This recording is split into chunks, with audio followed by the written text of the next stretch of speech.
Have you always been interested in herb gardening, but the available resources make it seem too complicated?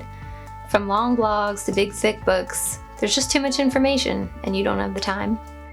I'm Meg Grimm, and a difference between my book, The Christian Herb Gardener's Handbook, and other herb gardening resources is that my book is not too wordy, or too bulky, or too unrealistic. In fact, you can read it in maybe an hour or two, and each section, from planting to tea time, is no longer than a page. On the other hand, it still contains everything that you need to know to get started. Even long-term gardeners who have reviewed my book have said that they learned things that they never knew before. The book is just right to equip a busy person like you to have your own healthy herb garden in no time. What about using herbs for medicine or beauty products? Maybe you'd like to craft your own lotions or salves. But that seems impractical too.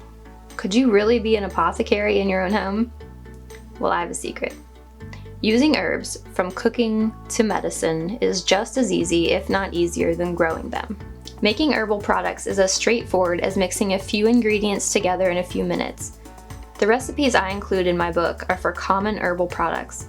They're the most basic and time-honored recipes, so you can use them as they are, or you can build on them as you choose.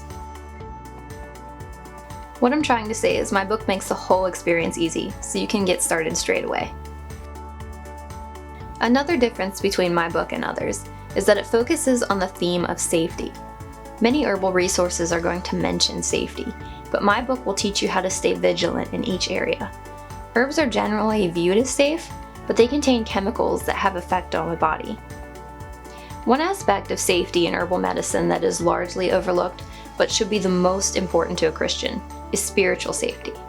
As Christians, we want to have discernment about philosophies that are contrary to our faith, such as New Age pantheistic concepts from Eastern religions and the occult. These are cleverly disguised in herbal medicine. In my book, I detail how to be on guard against these subtle teachings that are in other herbal resources and marketing. I present my warnings from my own experiences, which is why I wrote the book in the first place.